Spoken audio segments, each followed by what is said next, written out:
Welcome to another episode of Dees Talk. Today, my guest is Jay Kemal. He's a wellness coach flown in from Abu Dhabi to share some wisdom with us. Welcome, Jay.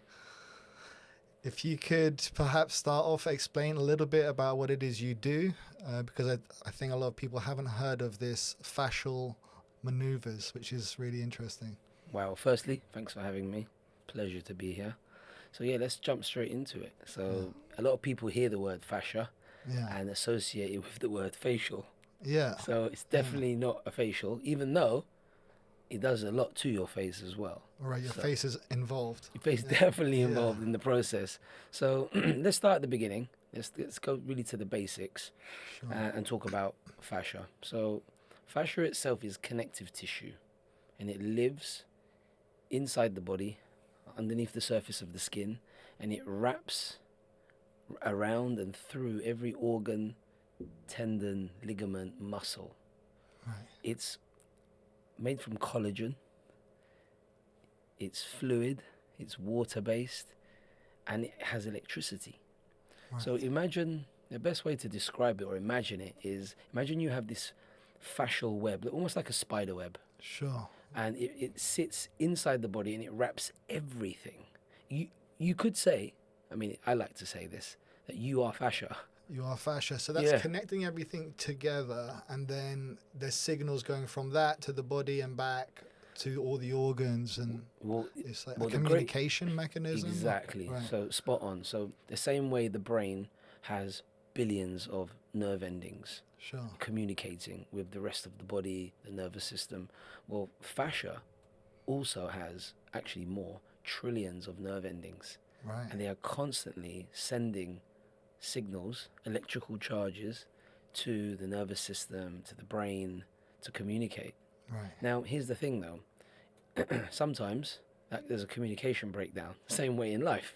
Two people can break down in communication, or so can the fascia and the nervous system and the brain. If they're not synchronized and in harmony, communicating, well, this is where I've experienced, not just in my own body, but with all the people that I've been supporting and helping, is they start to see health issues. And so being in this industry of wellness for the last 20 years, I mean, even before that, I started in a football background and being injured a lot. Okay. So 20 years ago, when I came into wellness, at the time was my girlfriend, but now my wife, she's also in the wellness industry, and actually she's, for me, an innovator of fascia, 30 years. So when I came into wellness, I came in as a massage therapist, as a personal trainer, as a football coach, as cupping, release. So I really took on all the modalities of wellness, even almost like a life coach, mentoring families and kids. And then a few years ago, I would say about 2-3 years ago, I met Human Garage. Human Garage. Yeah, okay. So the same way you take your car to a garage. Right. The founder, Gary Lynham, big shout out to Gary. He's been in the industry for a lot longer than me. He created a movement actually called Human Garage, where we need to go to service and heal and release the body. So he has an amazing online presence. He's building a community all over the world where people are actually learning how to do fascial maneuvers for themselves and their friends and family. Right. So I am a qualified fascial maneuvers coach via Human Garage. Even though we've been working with fascia for a long time, but Gary's and Human Garage have really given it a new twist and made it simpler for people to really tap into it. The everyday person can. So anyone can literally learn how to be a fascial maneuvers coach. Tell me about Human Garage. So I was introduced to Human Garage online a few years ago, and I saw this video of someone stretching and breathing. I was like, what is that? And then they started talking about fascia and releasing fascia and how it's connected to the nervous system. And so I thought, I'll try it out. So I started doing it by myself quietly. And then after a few years of doing it, I transformed my body. Like literally everything started to release. I became a lot more flexible, and we'll talk about that because we think that muscles get tight, but actually it's fascia that gets tight. And so I noticed a difference in my body, in my sleep, in my digestion, in my overall well-being, how I regulate my emotions. Like, it affected everything. Right. So Gary, the founder, Gary Lynham, created a training platform for certification for people to actually qualify in becoming a fascial maneuvers coach. Fascial maneuvers. So okay. It's quite a mouthful. Sure. Yeah. So it's like, it's something which you can do to yourself or you can do to someone else, almost like yoga. It's just like a movements, and because we had a session just before this, which we'll show some of those scenes as well. But yeah, it felt like almost like massage, those kind of, some parts of massage, they do some similar movements where they press into points and then kind of release. Yeah, so there are techniques in there which you will feel that are being pinned. Sure. Or creating pressure, or twisting, or torquing, or hinging, or bending. Sure. So there's lots of different ways to access. Which is what they do quite a lot in yoga anyway. So would you say there's an overlap with yoga and some of those things? Because especially like you're like compressing in some positions to sort of squeeze your organs and then release them, or like twisting. We always get this. We always get this kind of conversation. Is it's a little bit like yoga. Yeah. So, and this isn't about which one's good or bad. It's dependent on where your body is at the moment and where you are in life. So, yoga is stretching essentially muscles. Fascia does get stretched or moved as well.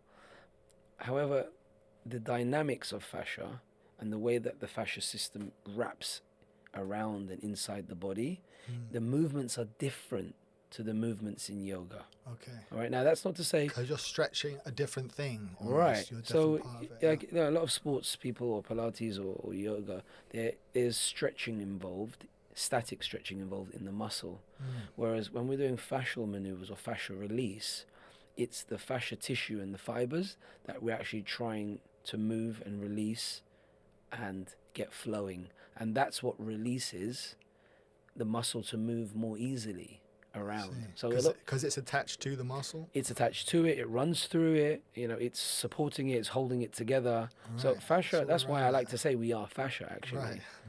Yeah. And so when people say they're tight, actually it's your fascia that's tight, not necessarily your muscle, because your muscle is a bouncy, springy, like a rubber band. Right. But then the fascia runs through that and around it. Yes. I see it. And the way to access fascia is by creating pressure, because fascia is piezoelectric. Okay. Now, piezo means pressure. Right. So when you create pressure through the systems that I just shared with you, whether that's twisting, torquing, hinging, bending, really putting the body into like a pretzel almost.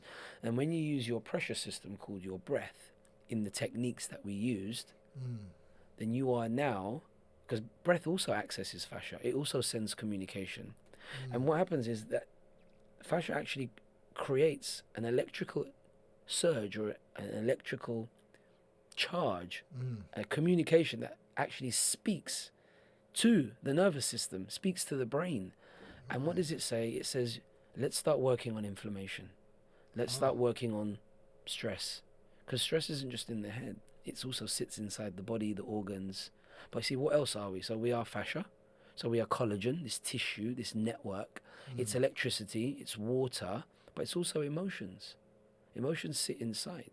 So as we're moving and releasing, emotions are also doing the same. So the emotions get trapped in the fascia. They can do. They can do. I mean, in my opinion, and most in wellness, in the wellness world, talk a lot about emotions being stuck. Yeah. We have experiences in life, trauma, that really impact us. And those memories, we can move on, but the body remembers. Fascia remembers. It's alive. It's listening. So how we speak about ourselves, or how we speak about the world, or how we speak about this challenge, your body's listening. So we're almost programming what's going to happen next. With our own thoughts. With how we can move forward. Right. So, in relationships, with work, your own belief systems. How you think about things. How you think about anything, even yourself. Right. Yeah, is then what held partly in your body? Or it can, yes. It can be stuck there for years. Right, actually. So it could be some negative belief about yourself that you've taken on either from someone else or something that's happened, and then you just hold it there, and then you can't get past that, like a mental block. Yeah. And then by doing fascia movements, you release them. And is it generally like a cathartic thing that people, as they do the movements, they release emotions as well, or is it just you'll just release the energy of the thing and you'll feel better afterwards, but you won't know why or what trauma was released? Type thing? Was it specific? Good question. See, here's the thing: the body's so intelligent, much more intelligent than we are. We just need to know how to access this fascia. We need to learn how to hydrate our fascia and keep it moved, because movement is key, right? And then we also need to learn about what mineralization is, what hydration really is for fascia. And we also need to learn that actually, as we speak, it becomes us. Right. And so the type of words we use. Yeah, even your thoughts. Yeah. Even your thoughts affect you. But you see, the more we understand what we are and how we work, we can be aligned with it. We can be aligned with our internal system, and it's a very intelligent system. It knows what to do. Sure. Already. We just need to get out of the way. Yeah. We try to program it in bad ways. Well, or we're influenced from a young age, because from young we are like sponges. Sure. And parents are telling us. Yeah, we listen and we absorb. Yeah. And it becomes a program. So we grow up, become teens, adults, we become husbands, wives, parents, and then we still have this programming. And to unlearn and to reprogram isn't as hard as we think it is. It's just a matter of accessing fascia with somatic breathwork, somatic words. So even right now, me and you, we're existing. We are not actually participating in our breathing.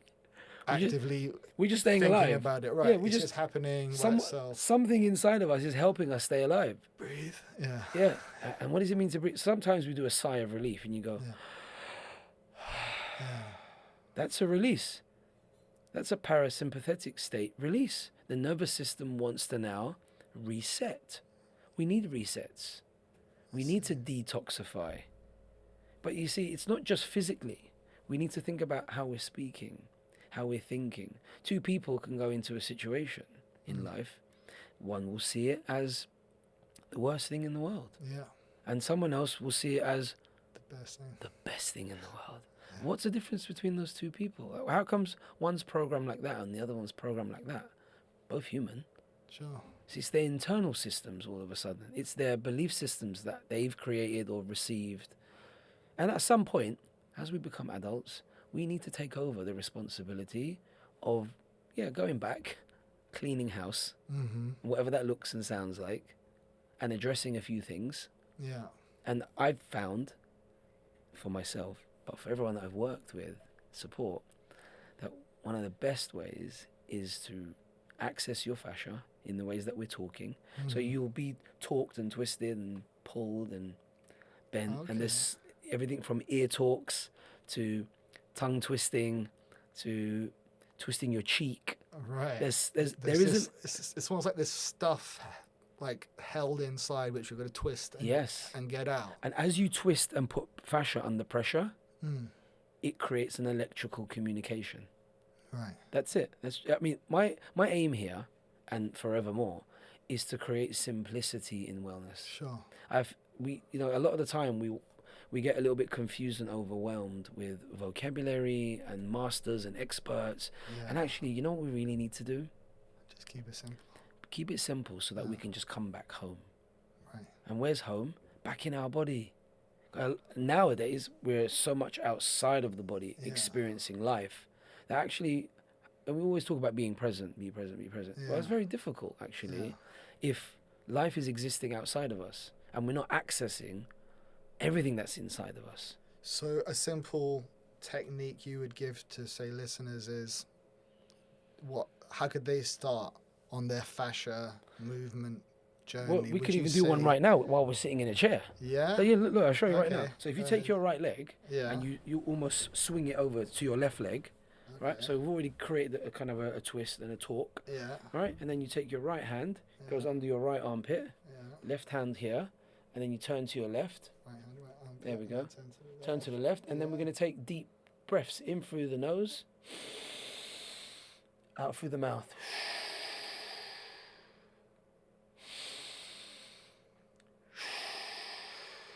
And then you can rotate your breath and then do mouth breathing, so in through the mouth. And then you would do this basically. And I'm feeling tension by twisting that. Yeah, so you're creating a tension and a torque and a twist, and you would rotate your neck and you would fold the leg the other way. Right. So you're almost creating so you're kind of tension and breathing into the tension. Yes. Type thing. Yes, right. Exactly. So you can do this sitting down, because sometimes standing, just for balance and mobility. It's easier to sit. There isn't anywhere that you can't do a quick fascial maneuver. I mean, we did some previously where we were doing things with the ear. Yeah. And it literally affects all of you. So you would do that on yourself? I would literally just twist my ears forward. Right. And open my mouth 3 times. Like so. Right? Yeah, twist forward and open your mouth 3 times. But now hold that torque. So keep that torque twisted and open and close your mouth. There we go, like that. Yeah, exactly. And then you do some breath work. And basically what we're doing there is we're releasing the jaw. Releasing the fascia around the neck. And anyway, see, here's the intelligent thing. When you said to me, what will you experience when you're doing these fascial releases? Well, it could be anything, because your body knows where it needs to release. I've had people experience release all over their body. Right. At the same time. Because they were holding it there. They just happened to be holding many things there. So what are people holding? Well, your body will tell us. Where they are holding disappointment, they're holding onto anger, grief, upset. What, each one has a different way of manifesting? It does. And it can be held in many different places, but we do follow a system where the organs do hold some of these emotions. I see. So, we've got, again, you've got your ileocecal valve here, just very quickly, which is associated with sadness and grief. Now, grief doesn't have to be with someone passing away.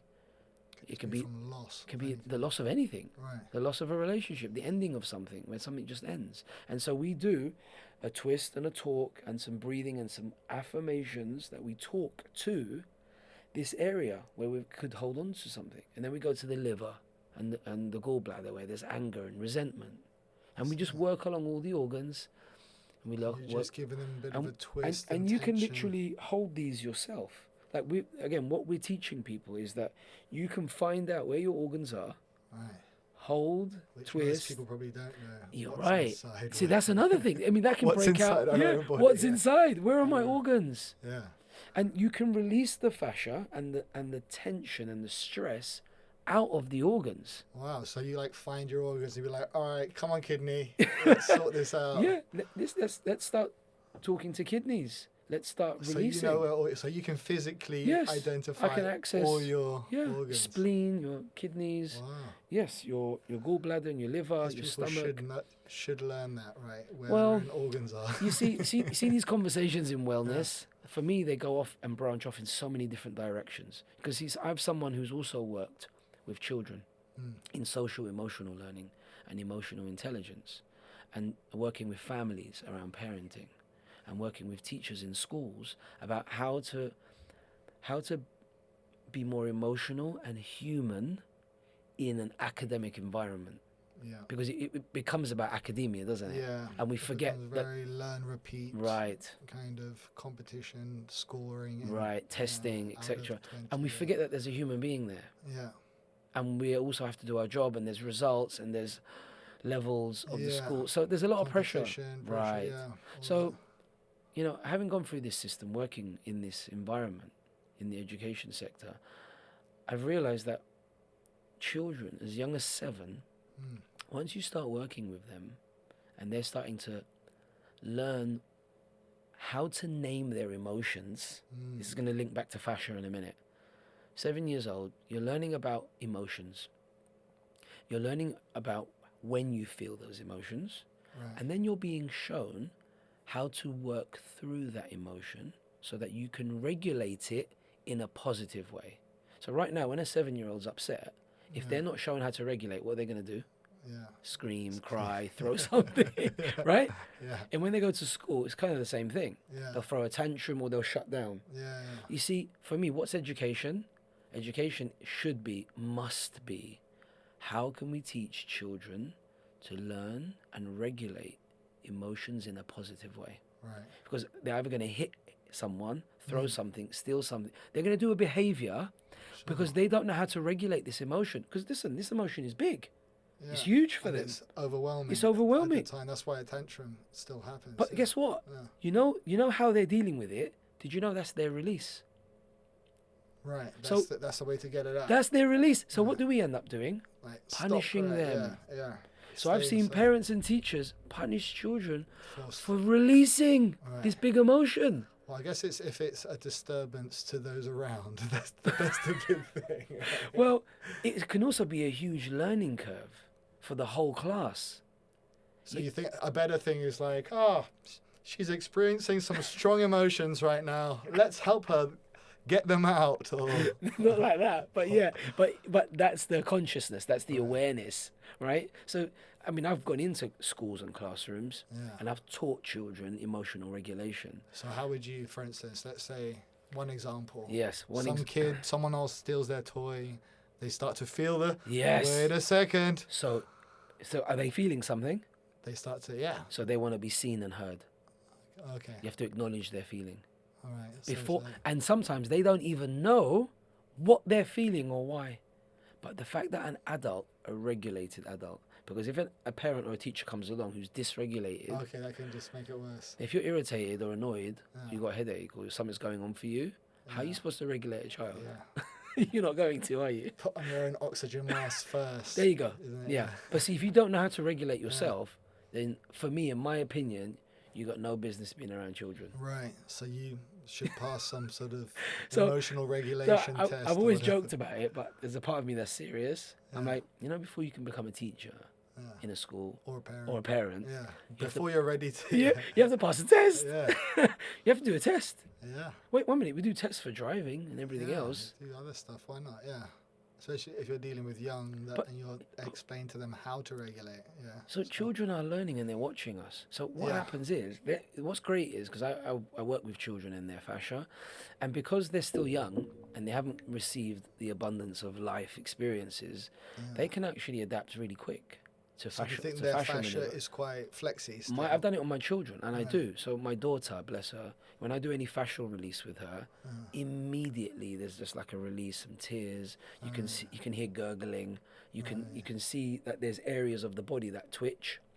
So and yawning is also a good sign that you're releasing and that the nervous system feels safe. So I watch kids. I see them how easily they regulate if the adult around them knows what they're doing. Right. And everyone can. Listen, we're in the time of information here. Yeah. There's everyone can find out how. Yeah. You can be an expert in anything now. It's true. You don't go need online. Yes, everything's on YouTube. So what's the excuse now? This is what I don't understand. So if you want to up your game 2.0 in whatever it is that you're doing, there shouldn't be any excuse. Just a quick Google away. Yeah. Google away. Yeah, you could actually. I'm confident that you in a week can learn so much about fascia. Right. In 1 week. Whether it's doing it by yourself, reading it, like, wow, look at that, look at this, look at it. You can. So the same way you can, in 1 week, improve your techniques around being a parent. Absolutely, yeah. You could. Try some new Right. angles. Yes, you can. Yeah. See, what stops us? What would you recommend then for a kid? How would I help them to regulate their emotions? Right, so the first thing we said was acknowledging them. They need to be seen and heard. So we see, I So see acknowledge- you, I see you're upset, I can see see you're the upset. toy's been stolen. Wow, that must be really hard. Right. First of all, acknowledge them and their Sometimes feelings. that's 90% of the work Yeah. done. That's it, it's true. Yeah. So the other 10% might just deal with itself and fizzle out. Yeah. But the fact that you embraced their emotion, because what do we do? Stop crying or give them a hug. Yeah. But you don't hug someone that needs to be seen or heard. Right. They might need that after for some regulation, because human touch Yeah. does bring Helps. soothing. Yeah. Of course it does, especially for children. Absolutely. So in short, when you're working with children and you're setting them up good, as they get older, they don't have to have emotions stuck in their fascia tissue. They don't have to have experiences where they felt confused and they weren't safe. So you let them not let it get stuck in the first place. Because you've taught them how to work through an emotion. Right. I can see that you are upset. Right. Or if they're able to, how do you feel? Yeah. Or and if they're not sure, I can see that's pretty hard for you. Yeah. Or I can see that wasn't easy for you, and you might be feeling a little bit upset or angry right now. Yeah. I understand that, and that's okay. Right. You see, you're letting them know it's okay to have this big feeling. Sure. But of course it is. Don't you ever get angry or upset? Yeah. How would you like it if someone said to you, "No, you're not allowed. You're not allowed. You're going to be penalized, punished." Yeah. You see? Oh, what? It's because we're adults. It's okay. No. Children also need the environment and the space to feel safe, to be seen, to feel heard. So when I've been working with parents or working with teachers, it hasn't been easy for them because they have to undo that programming that maybe stop your whining, yes, stop your crying. And listen, if you're anyone like in my era, when we were kids, you know, you get beaten. A slipper came off, or something came off, or you know, someone's thrown at you. So you can't do that today. That was part of the regulation process. Okay, don't do that. Yeah, not only were we dysregulated in the first place, but then anything that we got hit or thrown at us was extra. Oh my God, I have to work through this as well. Right. So imagine I'm working with people in their 40s and their 50s, and guess what we're doing? We're releasing stuff from when they were a child. Right. Because it just held there. It just sat there. And they needed to be seen. And they're probably not even conscious of it. Sometimes they are, and sometimes they're not. It just depends on and this is what's so beautiful about life. Everyone has a different experience. Absolutely. You, friends, family. Like I had someone the other day who had, an hour's fascial release, maneuvers and massage, etc. And for most of the day, they felt irritated. Afterwards, right. And they felt annoyed. And they felt like they had no patience with anyone. And when I touched base with him, he was like, "That's not me." All right. I'm like, okay, well, the analogy is things have just been dormant in the system for a while. Stagnant there for a while. Stagnant. And so once we start moving things in the physical, emotional, it has to come out somewhere. And that's a little bumpy sometimes. But saying that, guess what? There's some people who feel energized. Right, straight after. They jump into a new project. They want to start something that they've been procrastinating around. Why? Because we've moved things. We've cleared and released things. So naturally you feel like there's space. Yeah. Not just physical, fascia release, but emotional in your thoughts. There's space. You know what you feel? You feel like you can. That's what it is. Yeah. You feel like you can. It's taken off a bit of the negativity. The heaviness, the negative, block. and the I can't. Right. Right? I meet many people who say the word I can't. Well, guess what you just did? You programmed yourself. And people don't see that as programming, but you are. And that programming stays inside of you. Yeah. So how do you access that programming? Again, going back to the beginning. We access fascia, we breathe, and we speak. And you speak what programming it is you do want to let go of, and what we want that's new. You see, I'm trying to keep it simple here. Yeah. Right? So, fascial maneuver, breathing techniques, speak. Right? Now, obviously, from there, you need to move as well. You need a bit of movement. You need to walk at least. I mean, for me, walking is underrated. Sure. It's like low impact. Super underrated. Yeah. Especially if you walk with a spinal pelvic lock. What's that? Oh, gosh. It feels like a full body workout. Like, we didn't do it. A spinal pelvic lock. So I'll talk you through it. Certain technique. Maybe you can do it while you're sitting, actually. Okay. Yeah, you can, actually. You don't have to stand. Because usually you do it while you're walking. And it feels like you are, like, doing a full body workout. But we'll do it now. So imagine... Yeah. You're breathing normally, and you're going to push your belly button without your hands, but you're going to suck your belly button in, not through breath, but by movement. You're going to suck your belly button all the way towards the back of your spine. So really push it in, almost like you're trying to hide your belly. Hide your belly. Right. See, you pushed it all the way in. Now already you should feel uncomfortable. Yeah, it's Yeah, push it as far as you can, even more. But don't hold your breath, though. Keep breathing. but don't let your stomach come out. Yeah. Now what? There's two other things you have to do. We haven't finished yet. Yeah. That's not the spinal pelvic lock. That's just starting. We're just starting. That's step one. Step two is now squeeze your bladder. My bladder. Yes, as if you want to pass, but you're not going to allow it to pass. So I block. So block the the sex organ, the urine from going. That's number two. Now the third one is squeeze your rectum, as if you want to pass bowel movement, but you're squeezing it. So squeeze your butt cheeks. Squeeze your bladder and suck your belly button in. And breathe. I'm sucking. But you hold your breath. Yeah. Breathe. Hold the belly button all the way in. Squeeze the rectum, squeeze the bladder. And breathe. And let it all go. Oh my God. All right. There you go. Okay. How did that feel for a moment? What, like a bit of a release from the tension of the... It was hard, wasn't it? Yeah. It's like holding it all. Now, you know when I see people doing this and we're practicing it, when they do what you've just done and they're walking, do you know what they look like? A stiff robot. Right. But you know when I do it. So they hold all that while they're walking. So you push your belly button in, rectum, bladder, and you walk and you breathe normally. So when I do it, or there's people that like me who can walk and do that, spinal pelvic lock, we look like we're doing a normal walk. All right. But other people look uncomfortable. They look like they're like robots. Right. And that's not how it should be. So holding on to that, clench, and you can walk without any signs of that. And then what does that do then? That good question. So why are we doing that? So the spinal pelvic lock actually squeezes all the bones to the center and creates more room for the fascia to release around the spine, the whole lumbar. Right, it's beautiful. And why? Because we need the fascia around the lumbar and the pelvis to be loose and to glide. It needs to glide. Your fascia needs to glide. So one of the things we haven't touched on, talking about gliding and healthy fascia, is hydration. Right. So when you're thirsty, what do? You drink water. Sure. Right. So that's what most of the population does. They drink water for hydration. Now, water doesn't always equal hydration.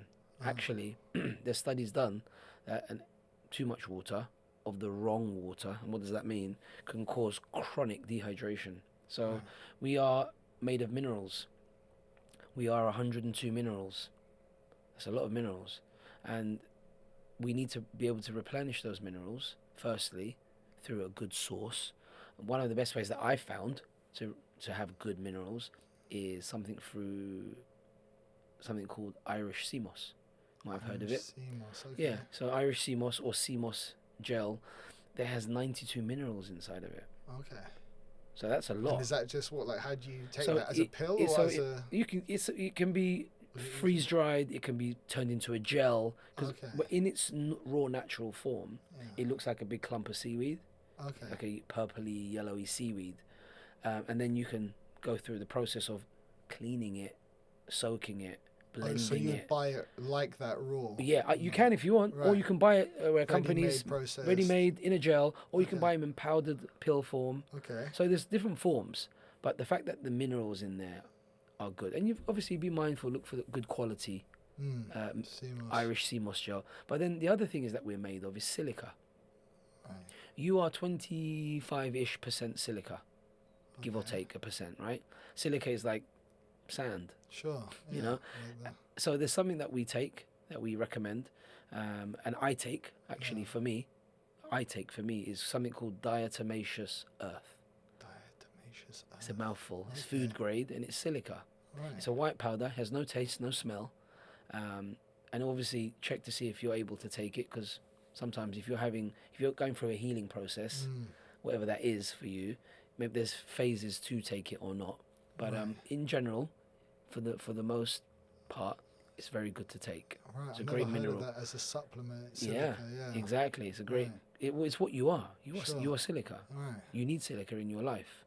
See, again, I mean, when we even know the basics of the very basics. What am I again?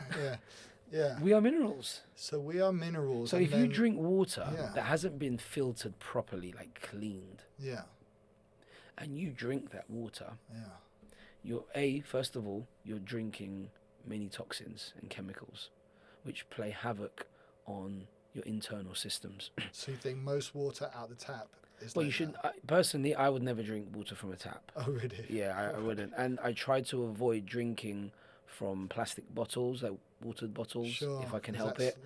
Yeah, well, listen, That microplastics. leaks in, yeah. Yeah, and also the water, where it comes from. So I trust things that I've experienced for myself, which are things like really good systems and machines, where not only does it purify the water, it obviously plays around with its pH level, but the third thing is hydrogen. So hydrogen is a really tiny molecule, and it can evaporate very quickly into your system. And there are systems, whether it's a hydrogen bottle Right. or a big hydrogen So this system. is just a little flask here, which Yeah, you put and the there's a water button. in and it adds hydrogen to it. Yeah, there's an ionizer in there, and it starts creating these bubbles. You see it, and it's not fizzy or gas, and it starts adding hydrogen. It just passes the bubbles through, and then It and does the water taste different after? It dissolves into the water. Ah, The water tastes the same, okay. right? The water tastes the same, no different. However, this is now infused with hydrogen. It helps with oxidative stress and Okay. inflammation. So just by putting that in your system. Yeah, you can get them over the counter, connected to your main tap, underneath the counter as well, Okay, so you can take tap water and make it very more good. hydrogen. Yes, and you can that's hydrogenate a your word. water. I mean, there are people that I'm affiliated with and that I work with, Right. where we have setups for people in their home and their showers. I mean, even big shout out to the guys at Tech for Health who supplied this bottle, but they also have a hydrogen inhalation therapy, where it's this little machine. You put distilled water in it, and literally it's a cannula that you breathe in through the nose, Right. and you're breathing in hydrogen. Right. So it's not water that's going in; it's a vapor. A vapor. So the vapor, so the water's in the machine, it's a little square machine, but you're inhaling it. And then they've got one for the ears, for the eyes. It's got a little nozzle where you can put it in your water and hydrogenate your water to drink, Okay. and it goes in your bathtub. So you can have a Okay. hydrogen bath. Right. The skin is porous. Sure. So you're absorbing. So all you're the absorbing time. hydrogen. Yeah. That's good. And how do you feel on that then? Well, drinking that? again, It's a common- sleep, Yeah. digestion, and recovery Right. is through the roof for me. Those are the most important things. Well, I would say So they are. what's your sleep routine or what's your? Well, my sleep routine starts from the morning, from the moment I wake up, because I need to hit the circadian rhythm with the sun. Yeah. So the sun is creating those signals for me, so that when I get to that evening point, it's time to sleep. Right. So you always let the sun come in Yes. your bedroom. In the morning, I get out into the sun Right. As soon as possible. as soon as I can. As soon as I Right. get up at 6 a.m., 6:30, 7 Get a.m. out, get the light in. straight- The yeah. eyes. Yeah. Straight in, straight into the water, straight into seawater, grounding on the earth, back to Nice. basics. Nice. Before we are where we are Yeah. today with all this technology, Yeah. we had nothing. Well, I guess what's tough is like in London, because I know everyone speaks about this morning routine of, oh, let's get sun in the eyes. But in London, Yeah. at least in winter, there isn't sun. So I wake up my daughter, she's like, it's still nighttime. I'm like, no, this is London daytime. So get going. No. Yeah, so it's So what do we tough. do, right? Yeah, and then it gets dark early as well. So Yeah. you definitely don't get enough sun Wow. in London. And I feel that affects a lot of people. I see people's, I mean, you feel it in the whole city when the whole mood goes down over winter. And then when Yeah. the spring starts coming back, you see the mood pick up. Everyone's a bit happier, a bit healthier, a bit Yeah. more out and about. Spring. Yeah, The yeah. flowers spring, but so do the humans. Yeah, absolutely. They spring to life, You don't they? feel it with the extra sun, 100%. Well, that's what's so great about the generation and the era that we're in, is that we need help, a little bit of help. Not to replace, it's just a little bit of help. See, I don't want people to rely on anything that's unnatural. Right. But we do need some support systems in place, right? Like we Sure, all do. like So little habit-forming things. yeah, like or whether whatever. it's a hydrogen bottle or, Sure. or inhalation, like we need little bits of support. Yeah. So when we talk about the sun, and you raise a really good point, especially in somewhere like London, UK. So morning it's dark, and then straight into a building or a train station Yeah. or school, and there's no sun. It's raining. Until it's the cold, evening when and it's then dark evening again. it gets dark. Yeah. So where's the sun? Yeah. So again, something like a company called Mitolux, which we're affiliating with, they've got this little infrared machine, and it imitates the sun's rays. Okay. So amazing. Is that like one of those alarm clock ones? It's not an alarm clock. Not those. It's literally like a little A4 pad. Okay. And it's And actually it's red light. Orange and red lights, imitating the sun's rays, right, talking to your mitochondria, helping you with your circadian rhythm. And all of a sudden, just after 5-10 minutes of having this little thing glaring at you in the face, you'll feel different. You've been in the sun. Right. So and this is why this why we do need a little bit of support, because you know the stress of life sometimes. You know, why are we alive? What are we doing? Yeah. What are we doing? Like, really? What's going on? What's going on? I don't think anyone's worked it out yet. And you're right. And so we need to go back so that we can understand how to go forward. And if we go all the way back and see how simple it used to be, we'll realize how complicated we're making it now. Sure. So a lot of the bad things that are happening are due to our own actions on ourselves. I mean, look at the generations that keep changing. You know, technology, is it good or bad? You answer it. I think it's neutral, and it depends how you use it. I think, a hammer can be a technology to build a house or to smash someone in the face or smash yourself in the face. So I think most tech is like that, and I think it's neutral generally. It's how you use it, whether it's nuclear for war or for peaceful purposes, or whether it's AI. I think it has that incredible potential, but can also, I'm guessing, be used in very nefarious ways. Yes, well. But what determines whether how you use that tool or thing? What determines? Well, you, right? What's that? What, you? Yeah. Is your consciousness. Sure. Is your awareness. Is your mindset. Yeah. And if you're playing on repeat, old trauma, old wounds, old disappointments, old upsets, heartbreak, mistrust, if you're replaying mentioning it again and again, talking about it and telling this person and that person what happened for validation and justification. So then that's 30 years ago. But people do. Yeah. People do bring up stuff. I mean, I was in Dubai because we work from Dubai and Abu Dhabi, and someone wanted a fascial release session, and he literally said to me, for 15 years, I've had this chronic pain all on my left side. I've gone everywhere, he said, to everyone, experts, and they're testing this, they're giving me this, they're giving me that. I said, okay, let's have a session, let's release, see what we can do. So an hour later, he was sweating, crying, and actually towards the end, his fingers cramped up like this. It cramped up. I've seen that happen before in like breathwork sessions. Some people go like that. They cramp up, right? So it's something we've been holding on to for a long time, and it wants to unwind, release. It wants to let go. We want to let it go, but we just need a little bit of support.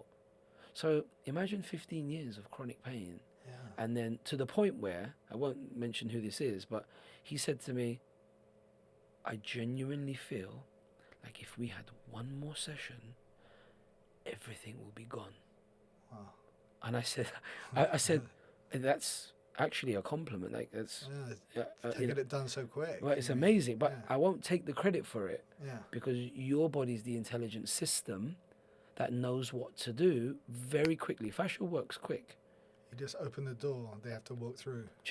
We are the satellite navigation system. We're kind of showing you where to go, what to press, how to breathe, how to speak, how to talk, how to think. And then let go, surrender, give back control over to this amazing intelligence system inside of you called your fascia, which is listening. It's alive, it's breathing. Let your brain and your nervous system take over and let them start integrating and releasing.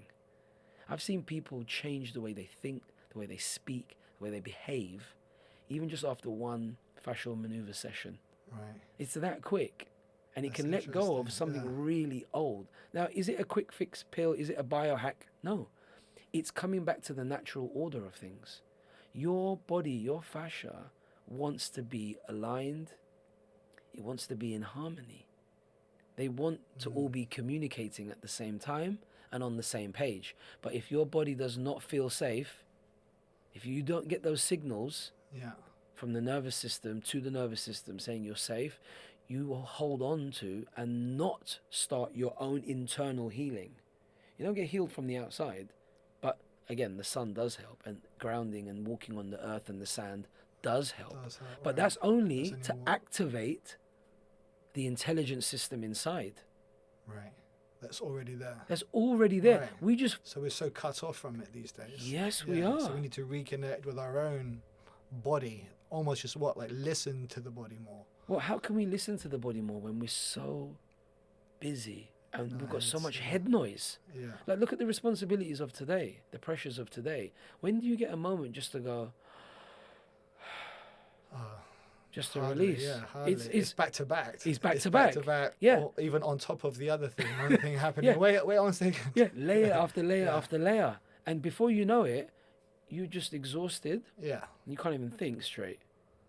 And you're supposed to be sleeping, but you're exhausted, and actually and then you can't sleep sometimes. You can't rest. Yeah. What's real worst. rest? That's the most frustrating thing, when you get to bed on time, but then you think, like, brain, shut up. Yes, exactly. Yeah. So when you actually release fascia, when you're working with fascia, actually it lets you get into a deeper sleep. Sure. I found for me. Right. And so I'm finding that I can have less sleep and feel just as energized and recharged.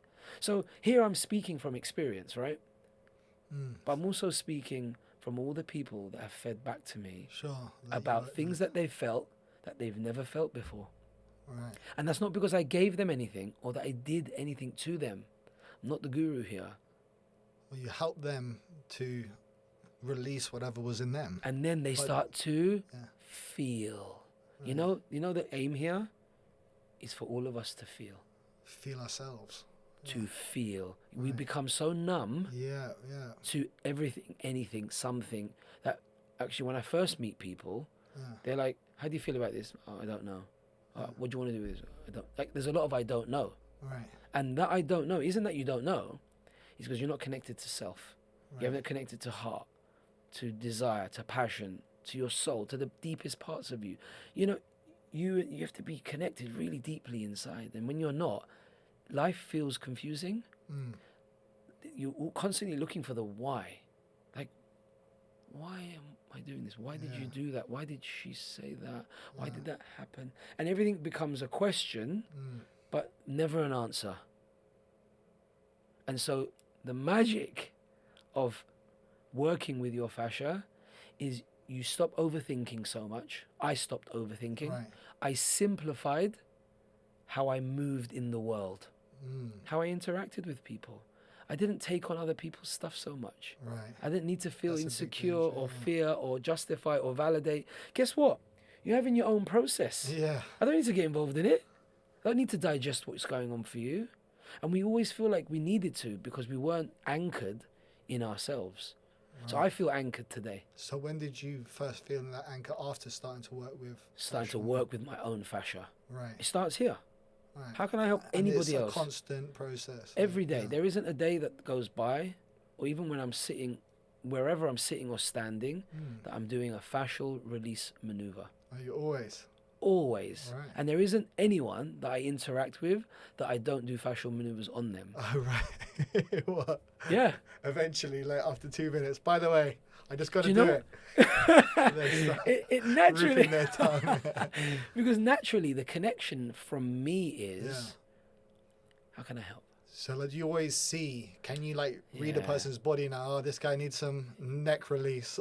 It's so simple now. Yeah? You just start to, it becomes intuitive. Yeah. Because everything we were just saying about listen to the body, it kind of reminds me of a lot of these people are really into, I can never say this word, kinesiology. Kinesiology. Yeah. Yeah. When they're people that they believe, at least some of them, that your body can answer any question. Yes.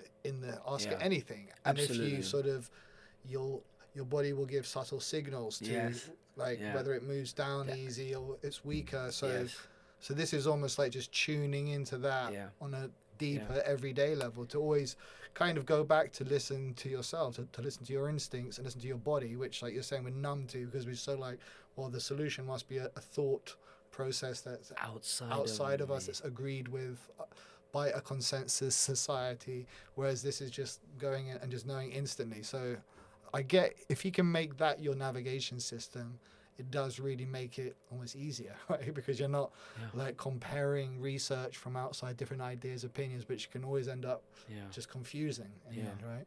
You become simple. You become less head and more heart. And more body. So when it comes to making a decision, it's like just feel it more than think it. Yeah. Feeling, what did I say? We want to come back home, which is in my body, into my heart space, and feeling. Feeling what? I want to feel myself, feel where I am, feel what's right, decision making, feel content, and also feel people. I mean, we wouldn't exist without other people. Sure. How can I not connect with you? I need to connect with you. Connection is what allows us not just to live, but to thrive. We heal in community. Sure. We have to heal in community. And community it starts with the community that's inside of you. Yeah. They will have to be aligned and friends. Which is a whole universe, right? That's what people think. We are just a human, but we're actually a whole ecosystem of all different things interacting. Yeah. So. And so we go on a journey sometimes outside of us, and we go, and I've seen people travel physically, and back in the day, they used to travel, to the highest parts of the world to try and get closer to something divine. Right. But then actually, you were there already. You were there. You actually moved further away. Right. Yeah. From something really meaningful. Sure. And there's a beautiful analogy and a lovely story that I always like to share if I can. Sure. Where someone goes on a journey of discovery and learning about themselves and life, and they reach the highest of the highest mountains, and he gets to the top, and he says, God, I'm here. I've made it. I'm here. Can you hear me? I found you. Give me a sign. And he hears nothing. And he says again, that pleading and that crying, I'm here. God, can you hear me? Someone, give me a sign. And all of a sudden, he hears a very subtle sound, almost like a voice that says, I'm here. And he's like, where? Where are you? He's like, where? And then the voice gets louder and says, I'm down here with the people. Right. So where is the connection? Where is something meaningful, divine if you want to call it? It's with the people. Right. So our job, one part of our purpose, I believe, is to connect with the people and somehow, some way, bring some sort of healing, bring some sort of release, love being the leader in all of it, and a sense of care, because the same way the cells hold hands, well, we're connected too. Sure. So if you were to cut yourself, I bleed. Right. If you hurt yourself, I should feel the pain. And so we are one body. But at the moment, if you look at the world as it is, there's a lot of disconnect. Absolutely. And so what everyone really wants is connection. And fascial maneuvers actually, funny enough, connects people. Right. It opens up an emotional, energetic center where people just feel closer. Right. And we do it in big groups. And people are just really emotional. And we build communities like this. Right. And it's a movement that is, it seems like a new thing. Yeah. Oh my God, fascial maneuvers and human garage. And actually, fascia is what you were from the very beginning, when you were two cells. And there was a little string holding you together called fascia. Right. So what would you do in a group setting with fascia? Everyone's doing a similar movement. Everyone's just trying to do the same. Yeah, it's broken down into a few ways. So I'd lead a class where everyone's doing their own, literally touching their own body, putting their body into positions, and I'm instructing them with my words and physically showing them, and going around and adjusting if I need to, so that people are getting the most out of it. We're talking through it and making sure they're breathing in the right ways, deep breathing, not just staying alive, but actually participating. And then I teach people in the class how to get into partners and do partnered fascial maneuvers. Okay. Because they help you to twist. Yeah. So there's certain things you can do with the arm and twist and pull down, and they're pulling up. And there's things you can do with the leg. There's so many different parts of the body where you're assisted, you can get a deeper release of fascia. And guess what?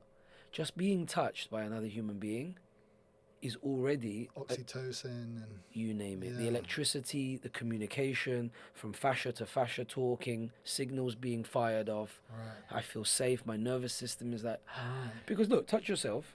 Yeah. That's one feeling. But give me your arm. Yeah. Isn't that a different feeling? Oh yeah. Yeah. Totally different connection. Yeah. Different connection. Yeah. Completely. Yeah, and some people probably go through the whole day without being touched by another human. Exactly. Easily, especially the more standoffish type. Now take it back to a child, and I keep jumping back and forth, but if you go back to a child now, and their parent hits them, or grabs them too rough, or a teacher's too aggressive with them, is that touch? No, that's like a violence. It's like abuse. Yeah, abuse. And guess what? Their fascia remembers it. Really? And you know, once I did, you know when back in the old school days, parents or teachers used to pull children's ears? Oh, yeah. Yeah, right? Yeah. Guess what? I've worked with adults today where that memory of how they felt at that time when their ear was pulled, how do you think they felt? Humiliated, embarrassed, shame, small, insignificant, not seen, not heard. I just named 7. Yeah, just from one pull, ear yank. Because that adult or parent transferred their energy, their dysregulated self, through their hands, because hands are antennas. While they were holding the ear and pulling it and being angry with them. Yeah, they were transmitting that. So transmitted it, take all. So now when I do a fascial maneuver with the ears, or I get them to do it, guess what happens? What? It triggers a memory. What they get all. They release they release the old memory from that painful emotional memory. That is like imprinted and held there. Wow. Yeah, and there's certain parts of the body that we can also work with where it reminds them of something. Sure. With little memories flash back up. Little flashbacks. Yeah, I've had the most weird and wonderful things people tell me about what they felt, smelt, remembered, what they were going through, what they wanted to say. Right. Where did that come from? Yeah. Had been stored and sitting inside of you. So do you think that's what leads to like cancers and illnesses and that stuff? That it's like unstored, unreleased energy. You know, when it comes to any illness, here's what I've come to experience. The life that you're living, if it's not filled with wellness modalities, at some point, your cells, your organs, your fascia, everything's just going to get really tight and dehydrated, and it's not going to be thriving. So whether it's a cell that now doesn't want to cooperate, whether it's an organ that kind of trying to shut down, it doesn't matter. How it manifests how it manifests, one of many things. The thing is, are you getting sunlight? Are you drinking clean water? Have you got minerals? Are you regulating your emotions? Are you working your fascia? Are you walking? You know, have you got good people around you? Are you connected to? So there's a number of things. But this one gets repeated from so many different people. So many different angles. Yeah. But see, the one that I've noticed that has the most impact for me and the people I work with is fascia release. Because I love all the modalities and all the branches that come into wellness. Of wellness. Okay. Yeah, nutrition, exercise, movement, breath work, all super important. But when we're accessing fascia, for me, it's a game changer. So were you already in wellness when you discovered fascia?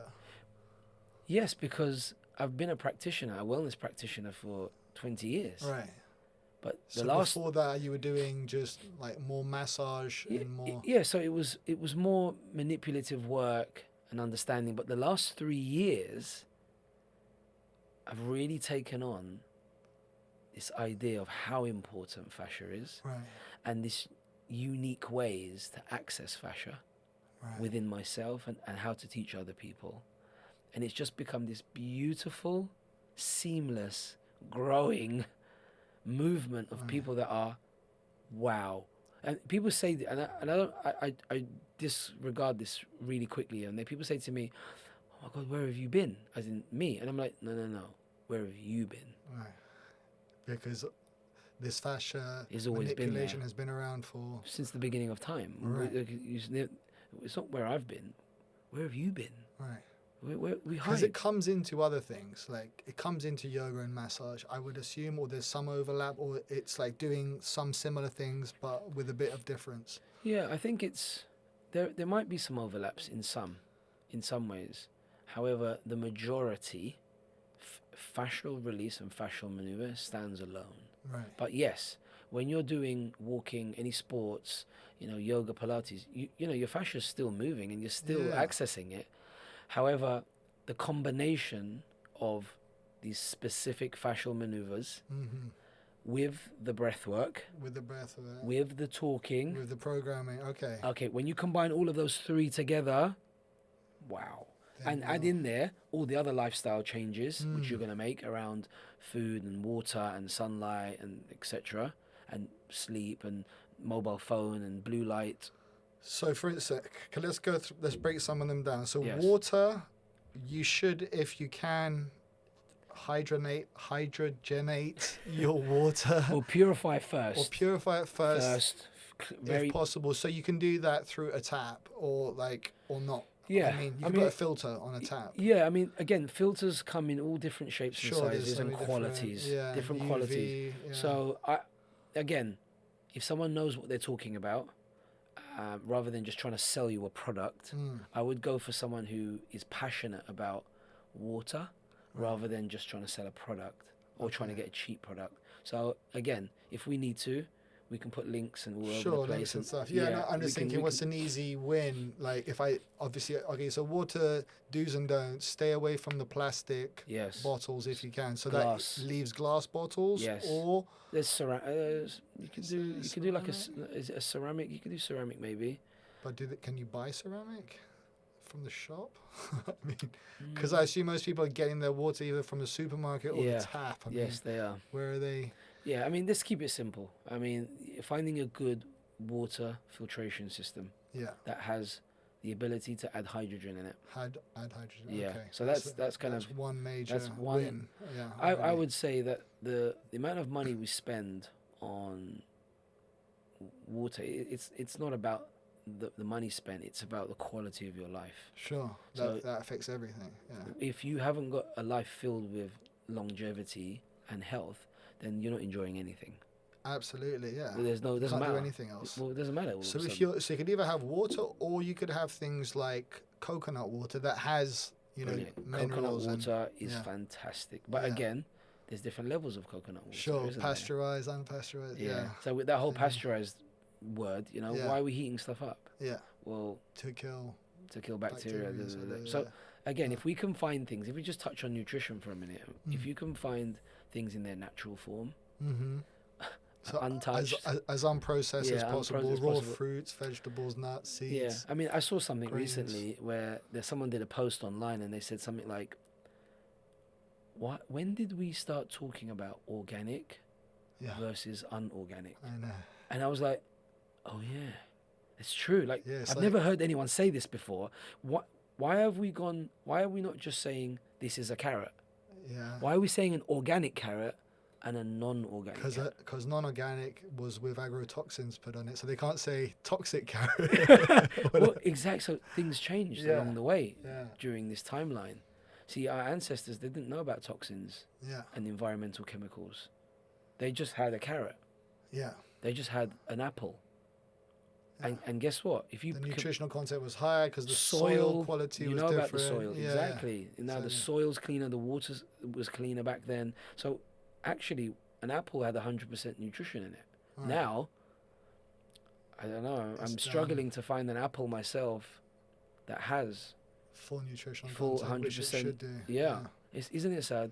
I mean, isn't it sad? I mean, that is sad that the basic food that you have to pay a premium to have an organic food when it should be, all food should be that. Just standard. But even then, are you really buying 100% organic? Yeah, they call it that's organic. A whole other thing. That's a whole other The whole story. certification process, how much of it is. Exactly. Yeah. So where are we living? So actually, are we fighting an uphill battle here? It does feel that way when you think that everything's trying to poison you. Environmentally, from your pan to your TV, my electronic, everything's EMFs. Like, oh God, what do I do? Yeah. And listen, there are people who have gone out into the world and live in a forest. Yeah. And they're surrounded by nature. Away from people. But they're away from people. Yeah. And so, listen, we've got to do everything in balance.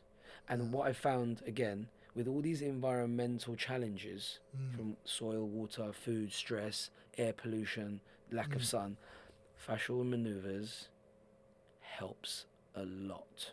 Right. It really does. And it even helps you with changing your lifestyle. Right. Because when you like release those things, then the old patterns that were locked get released as well. Yes, so now it's like, oh, new patterns, right, new pathways, new ways of thinking, new ways of speaking. Oh, okay, behavior changes too. I can only go by what my wife and kids tell me. Right.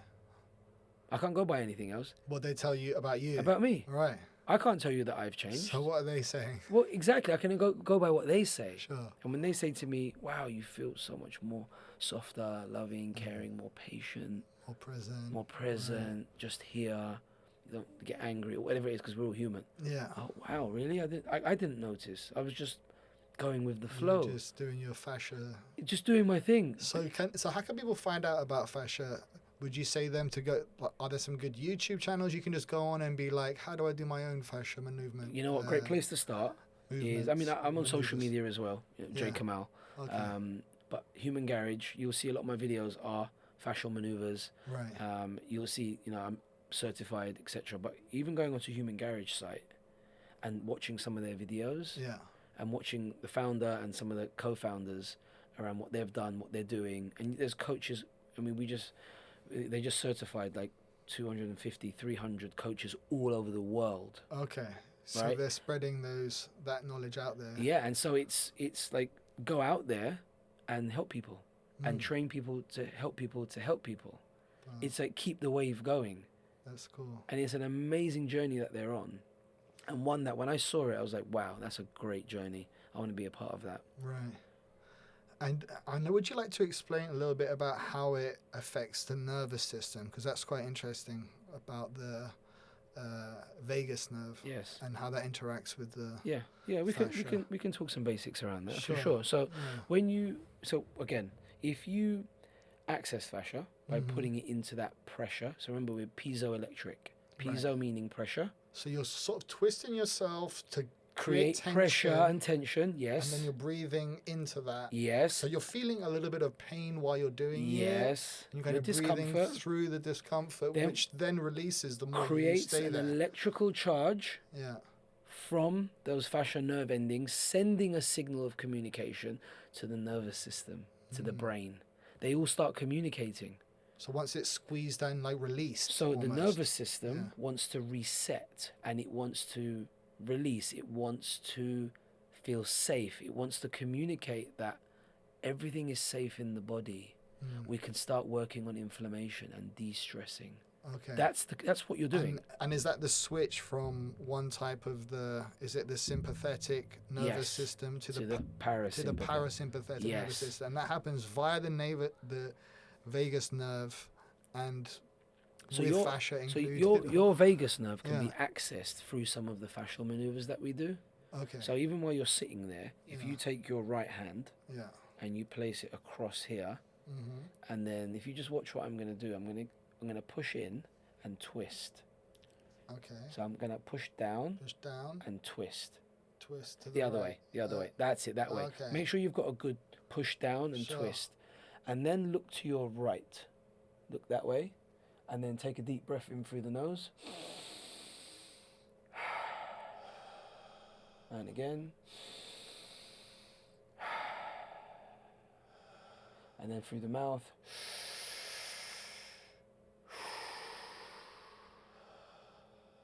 And so what you're doing is you're pushing down, twisting and pulling away. Right. And then you're getting a nice torque. That there is a vagus nerve reset communication. Right. And even just by taking your finger and pulling down on the earlobe. So can you see I'm just pulling down? Pulling and breathing through the nose. That's helping it to switch. Switching the button. Vagus nerve access. Communication now everywhere through the systems. All the systems that need communicating. And what happens when we were doing our session, I said to you look like you've gone into this deep relaxation. Yeah. Why? Because the body felt safe. Yeah. You were in a healing state. Your body put yourself into it. Right. because and that is the switch from the sympathetic to parasympathetic. From the sympathetic to the parasympathetic. Yes. Interesting. So when you access these, and when people are stressed too long, they're not in that. They never reach that state. Right? When you're in high stress, yeah. your stress responses are firing off. Your cortisol level rises. You can put weight on easily. Your sleep goes off. Your digestion goes off. You know, we're not meant to have cortisol at high levels. It's all just day. supposed to be like in case there's a fight or flight. Like you need to use it, and that's why we have it in the morning. You don't really need much in the morning to wake up and be alert and get up and get out, right? So and within a few hours, then now your cortisol's dropped a little, and we didn't talk about intermittent fasting, but I'm sure you've spoken to many people about it. Yeah, no, I'd love to. I mean, I've been doing intermittent fasting for a few years. I was doing like fasting in the morning, and then lunch and dinner, and then I thought recently I switched to breakfast and lunch because I felt that I slept better when I left a longer gap between eating and sleeping. Yes. So I felt even if, so if I was going to do intermittent fasting, better to do it in that early wake up in the morning habit. Yes. And then lunch, But please explain how that. Well, listen, it's different for men and women, and we don't need to go too deep into it. And I think depending on the woman, depending on her age and where she is in her life, she needs to be mindful because men have one hormone, testosterone, and it's a 24-hour cycle. Right. 24 hours. Women have 3 or 4 different hormones, and it's a 28 to 30-day cycle. Okay. So there are some weeks that they shouldn't fast. Right. And there are some weeks that they really should. Okay. Right? So that's a little bit more complicated, and women should do their due diligence and really do their research on it. There's a lady that I really like on social media. I think her name's Mindy Peltz. She's a real champion for intermittent fasting. She's fantastic. She's in the States. I love what she's written. I love how she communicates it and really breaks it down. I think it's important for men, by the way, to understand what a woman goes through. Right, each month through the different cycles. Each week, what's going on, progesterone, what's going on, the estrogen, what's happening and when, and what it means for her. Right. And what the symptoms she might show and what she needs from her partner. Okay. So because if we don't understand what's going on, we're going to get reactive and check out. Yeah. And then all of a sudden you're dealing with a different woman at each part of the month in a way. Well, let's not call it's the same woman, but it's the same woman. Okay, you're the same woman. Okay, but you have different levels of hormones flowing at any one point. Right? So some are going up, some are going down. Yeah. And they're craving certain things at different times of the week. So they will behave differently from week to week. Right. Emotional, erratic. But you see, if we're there on hand, knowing what they need in terms of nutrition or comfort or words, you become the biggest rock anchor for them. Sure. And the love language it speaks is beyond. Right. Because you've adapted to them each month. A man has to adapt. Right. It's his job in life, in my opinion. We need, because women are naturally more emotionally created. Sure. Spiritually, they hold life inside of them. They create life. I mean, we support on one hand, but men have a different energy and dynamic to them. Absolutely. And our job is to be more soft. Right. Our job is to be more soft. To sort of bend around them. Yeah. And what's going on with them in that particular time of the month. Yeah. Our job is to serve unconditionally and to be there for them. So fasting on one hand, yes, for women, but in general, I'll speak about the man for a second because it's just a bit easier for now. But you can fast in different ways, and everyone fasts very differently. And some people fast on hydrogen water and do a 24-hour fast and just hydrogen water. Okay. Some people do electrolytes only, so they get the mineral content in, which doesn't affect anything to do with your blood sugar. Right. So you're not touching anything that has a carb or sugar or anything. You don't want to touch that because it sends your cortisol up. So, and some people do 2-day, 3-day fasts. Some people do long or longer. Some people have really gone for it, and some people just do it intermittently in the day. So they'll wake up, have some water, have some minerals, and fast till 12 o'clock, and then they'll eat something. So everyone fasts very differently. So it's about the window where it is, how long it can be. I mean, what I have found is anything that I've done around fasting has helped me with cravings, sugar cravings, and snacking on silly stuff. and it's given me a bit more discipline around eating healthier. Sure, because you're more aware of when you're eating, when you're not eating. You're not just like blindly like shoving. Yeah, all the cravings go. It's amazing. So the cravings have gone. In terms of that, do you do morning fast then? You eat? I prefer a morning fast. Sure, I really do, because I've got energy. Right. Anyway, I don't need coffee. I don't drink coffee anyway. Never. I don't drink caffeine. No, never have done. Actually, a bit of a party pooper here, but there's some studies done around coffee. Even if you got the best coffee bean in the world, like the best, there's still two sides of that bean. Oh, there's something evil in it as well. Oh, God damn it. Even my coffee. Yeah, I know. I didn't want to say anything. So we won't go into coffee too much, but there are ways around coffee, which is don't have it first thing in the morning, I'd recommend. Okay. Damn, that's what I always do. Yeah. So it's just giving your body like an hour and a half. Yeah, I tried to leave an hour and a half because I heard about the cortisol thing. Yes, there you go. So, like, at least what I've managed to do with coffee is not have any after 10:30 in the morning, 11, because I heard it stays in the system for 12 hours after. It can do. So, again, it depends on your system. Yeah. Yeah, there's some people that just... But saying that, my brother-in-law can drink a coffee at 3, 4 o'clock and still be tired at 8 o'clock now. Right. So can you see how everyone's built differently? Yeah, some people say that. I mean, what they say, I don't know who they are, but the studies say that apparently... it stays in your system for 12 hours, and you might be able to sleep after, but maybe you won't get as quality sleep, exactly. like REM, deeper. Yes, the REM sleep, the deep, where healing really happens in the deep sleep. Yeah. So, listen, I mean, fasting, you've got to play around with it. You know, I think it's a personal thing. Yeah. I would never say to someone, this is the right way or best way to fast. Sure, because it's very depending on who you are, what's going on in your life. There's so many variables to you. How much exercise are you doing? Yeah. How much, the variables to you and the variables for me are maybe different.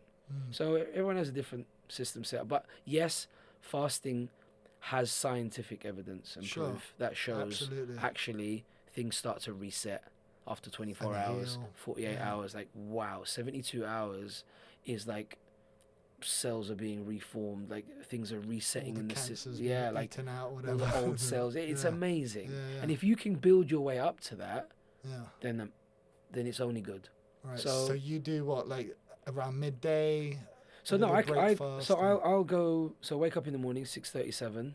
I'll have water. I'll have some minerals, whatever, and I can easily go till 4 or 5 o'clock. Oh wow! So you're doing almost one meal a day. Yeah, sometimes one meal a day. Right. Sometimes a little soup, and then guess what? I'll only do that for 2 or 3 days, and then I'll eat normally. See, this is what I like to do. I don't want my body getting used to anything, or getting stuck in a system. I'm always changing it up. Yeah. So so on the 4th day, I'll have a nice big breakfast. Right. Just big one. To be like, handle that now. Yeah. Yeah. Take that for now. Yeah. Sure. And sometimes I'll have a big lunch as well. Right. And then no dinner. Right. So you mix it up. I'll mix it up. With a general underlying feeling of, okay, most days, generally, you're doing intermittent. But I don't do wheat and gluten. Right. I don't do any carbs, pastas and things like that. I stay away from processed. So I try not to do any processed bits and bobs. So I try and keep it clean. Nice. As much as I can. And that comes with the lifestyle. It comes with being a wellness coach. Right. You know, if I'm going to be guiding people, I need to be it. Got to be. But the thing is, I'm not doing it as a business. It's who I am. Right. It's so how you're I doing am. It anyway. It's my lifestyle. Right. So naturally, you become this wellness mentor. So why are you just totally wellness all the time now? Yeah, like, do you drink? However, I give myself time to just be human. Sure. So if I want to eat a bit of junk or a chocolate bar, I will. Right. But there's no guilt or shame or embarrassment attached to it. Because that could almost be as damaging, right? Exactly. The emotional. This is bad for me. Yes, exactly. I'm saying it as I'm doing it. Or thinking this is going in my body and making me sick. So, a drop in the ocean is okay. My body can deal with that. Yeah. But it's when you put an ocean in the drop. Right. That's the issue. Yeah, it's the everyday. Yeah. So if you can get your body to a place where when a drop comes in, we just dealt with that really quick. That was easy. Sort of give yourself the best chance. That's it. I've got my own 80-20 rule sometimes that I go for, you know. What's that, like 80% good? 80 clean, 20. Right. Have Yeah. fun. I've got That's family. good. I've got kids. That's like I'm a kind social. of weekend model almost. Yeah, Like yeah. 5 days on, 2 Yeah, days off. but I don't go crazy when I am doing Yeah. 20%. Yeah, Like otherwise you undo it. I don't want to undo That's the anything. thing. Like when you get like if you get used to waking up early every day, if you stay up late one night, it's gonna mess up your whole system, right? You know, that's what I feel sometimes about going out at night time and you get hungover the next day. Yeah. A lot of it isn't even the alcohol. I think it's just the interruption to your sleep routine. Yeah. You know, because I've gone out and decided to not drink and woke up the next day still with a bit of a headache. Like, what's going on? Yes. Because I think it's just Yes. that sort of change in rhythm. And if you can still wake up early or whatever time you normally do on the weekends, you'll feel better overall, I think, because the consistency of your time is so important. So I mean, just to touch on sleep. I mean, I've found that as I've started doing fascial maneuvers, like I said, my sleep is more quality. It's deeper, and I need less of it. Right. It's almost like I'm charging. You know when you charge your phone? Yeah, like more powerful charger, not some like weak link. Yeah. 17-hour charge. Yeah. It's like and still not. Yeah, like 5-6 hours. Yeah. And I'm like, yeah. wow. I'm quite like that actually. Supercharged. Sleep less than charged, but I do sleep quite regular. Compared to my wife, she sleeps more, but feels more tired. I don't know, but then probably different bodies, like you're saying. Different systems, different things different going on. things No one is the same. Yeah. There isn't anyone that's the same. Even twins aren't the same. Sure. No one is the same. You account for like gut microbiome and oral microbiome. All different. Good. I mean, we could talk about. See, when it comes to wellness, you could talk about products, fluoride. You go could off talk so about many anything. directions. You could talk about flossing and what dentists don't tell us. Okay. You know, so what about that? Okay. Well, flossing. Yeah. Is that good or bad? No, you need to floss. Oh, you need to. Okay. Yeah. If listen, you can't brush in between your teeth. Right. So you. How are you supposed to get in there? Floss. How about interdental brushes? Yeah, good. That's good. Yeah, and tongue scraping. Right. Is that good or bad? Because I've heard. Fantastic. Okay. I never do that either. Oh my gosh, we have to get you on like I need to do like a full on a routine. Yeah. Full like morning till evening. What am I doing wrong? Here's the big one. Test. Deodorant. Oh yeah, that one I left that a long time ago. Oh good. Yeah. I just use one from Dr. Organic. It's like a very healthy one that I don't use the spray one ever. There's an app that I use that I always mention. It's called Yuka. You know Yuka? I think I've heard of that. You can scan the barcode. So I now realize just how much bad stuff is in so much of both toiletries and food that I've been eating all this time. So you know you can even Dr. Organic's a good one. You know you can even use if you cut a lemon and squeeze lemon into your hands. Straight on the armpits. Okay. Yeah. Right. I might try that. Yeah. That's what I do. Well, that's what they say. That really, and that works. That you find there's no smell later. Nothing. Yeah. That's good. No issue at all. I mean, they say that you should only put on your skin what you're willing to put in your mouth, right? So yeah. So that follows that. There are people who literally bathe themselves in fruit. Right. Watermelon, kiwi. Right. That's their protocol. Banana. I've seen people use banana skin yeah, and they stuff. do. So you should avocado probably. They do. Absolutely. I've seen people do it. That's their skin routine. I mean, I don't use any products, by the way. Oh really? Nothing. In the shower. Absolutely nothing. No shampoo. And if I do, if I use something to wash with, it's super clean. Right. Like it's got its essential oil. Yeah, you can probably eat it. Yeah. So I don't use fluoride. I actually. Oh really? No, so what do you use to clean teeth? I use something called it's called hydroxyapatite.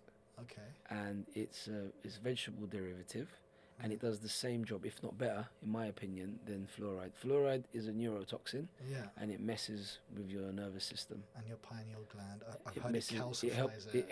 It doesn't help you sleep and all sorts of things. So I definitely stay away from fluoride. But then the dentist so pushed that on you. Yeah, the dentist will have their research. Yeah, I tried to ask them about that, but I felt like a conspiracy theorist. Yes, that's a bit. Yeah, we're all conspiracy theorists when we want fluoride. And they say it's only a little amount. Yeah, but that little amount is every day. That's twice a day. Sometimes. In my mouth. Yeah, that's directly into my system as well. You don't need it. We don't need it. It's okay. It's fine. I'm gonna look up that. Yeah, hydroxyapatite. So there's so many things that we can just do alternatives for. Yeah. And actually, when I'm in the sea, or by the sea or by the beach, guess what? I've got some sand. Yeah.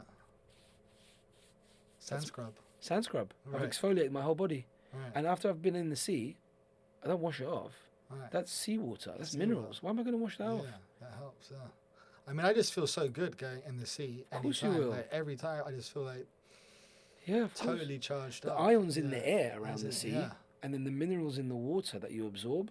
Yeah. Great for your fascia too, by the way. Really? Yeah, of course. Okay. Fascia needs hydrating. Friendly. Fascia friendly. Rhymes as well. The beach I mean, is you can see Yeah. that the conversation around wellness isn't just one thing. You see that? Sure. No, it's a multitude of mental, multi-layered, physical, exactly, emotional, what you're spiritual, eating, nutrition, movement, and you could spend hours and hours and hours expanding any one of those branches. Gosh, you could, right? See, in short, I would start with fascial maneuvers. Right. So, Great place to start. Are you seeing like fascial? What do you call the places that people get? Is there like a yoga studio, fascial studio? Well, what you know, funny call saying that. You know, watch this space. When we go back to Dubai, Abu Dhabi, we're looking at expanding and opening a place where, you know, it's called something to do with fascia, where people can come in.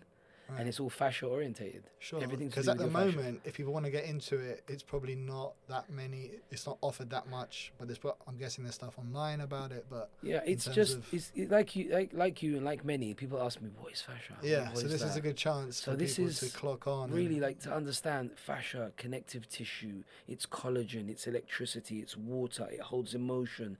It holds everything up. Yeah. It's so important. It's alive. Yeah. It allows you to move. And should you eat something special for it, like some fascia food? It's full of, some fascia food. Is there like if it's made of collagen, then should you be? I see a lot of supplements saying they have collagen in them. Is that all? Again, there are a few people again that I align myself with, and there's some that I don't. And it's hard to trace collagen from fish from a really good source. It's hard. It's very difficult, like really difficult, because they're in the water, and water's not necessarily always clean, depending on where it is. And, you know, sometimes they'll say wild caught, so they'll catch it in the wild, right, and then put it in a farm. It was wild once. So we're not lying. Right. It was wild caught. Not anymore, but it was. We're not going to tell you the part where now it's in prison and we're giving it antibiotics. Oh no. Yeah. So. There are, see, this is the thing is, again, there's vegetarians and vegans out there. Yeah. And you know, bovine, cow collagen. So there is one or two companies that I really enjoy who can trace back the cow all the way to the farm, to the soil, to the grass, to the water. Like really pristine, like really like deep. Cows by name. Okay. Like stroke the cows kind of thing. Daisy. Thank you, Daisy. Thank you, Daisy. Yeah. So there are good quality collagen out there. There is good quality collagen that you can supplement. Okay. But then there's also really bad, cheap collagen, which you have to be careful of. If you can't trace your collagen back to the root and speak to the founder and the owner and email them or text them or whatever it is and say, ask the question, can you show me how you... And they don't have a video of how they're creating their collagen. The person this is from. Or the, If you can't, then don't take it, is my advice. Yeah. Right. That's how I work. So make sure you have a transparent, very clear supply chain. Yeah, because otherwise, why can't they tell you then? And if there's a reason why they can't. They bought it from someone else that was an aggregator distributor. There you go. Or something. Then it's a no-go zone. Then if you can't be transparent, then it's a no-go zone. Sure. Okay. And that's how I kind of work with stuff. Yeah. So is there fascia food? Is there collagen food? Listen, you know, bioavailability. Right. Food and drink, you know, in terms of water bioavailable. So it's structured water. It speaks to your DNA. It speaks to your cells. It speaks to your fascia. It doesn't harm you because you don't want to leach all the minerals out of your system with dead water. Right. So actually water can be almost damaging if it's the worst water. It's almost better not to. So not only is it bad water, it's also too much of the bad water. Right. And then it literally, like little hands, grabs all the minerals from your body. And then when you pass it out, you're feeling thirsty, but you're not thirsty. Yeah. You're actually dehydrated. Right. But dehydration means you are demineralized. I see.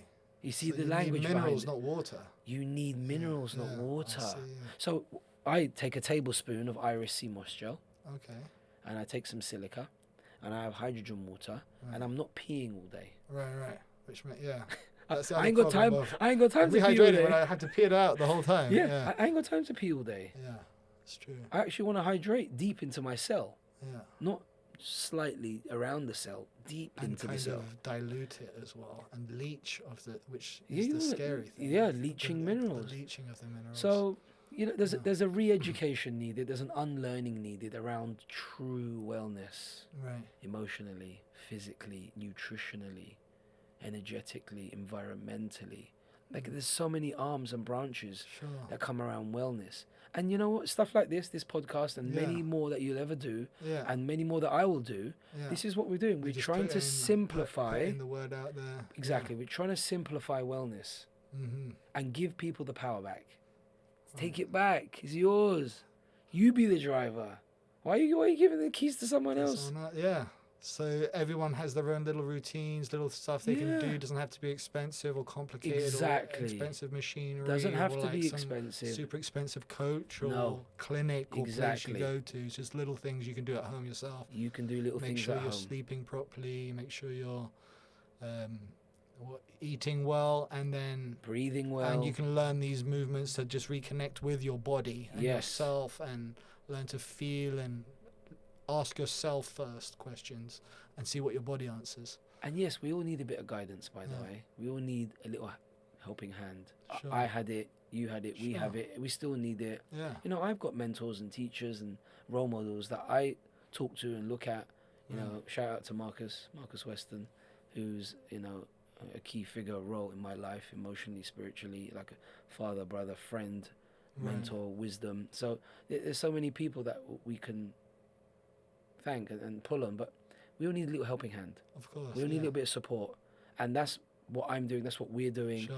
We're just showing people, okay, try this. Yeah. Just try it. Try it. I'm not telling you this is the way. What have you got to lose? What have you got to lose? Yeah. Look at the pain you've been in. So I'm excited for what's to come. Sure. I know that doing stuff like this opens doors and channels for people to access new information in an exciting way. And then it triggers this beautiful journey for people. Sure. I went on, still on. Right. And that people hopefully will join us on. Well, this is my introduction to it. So I'm very thankful for you to bring this to my table, and I'm going to definitely be digging into it more. So I think that's a good note to finish on. Thank you for your time today and for sharing such interesting knowledge with the public. Thank you, brother. Thank you. Thank you. Thanks, man.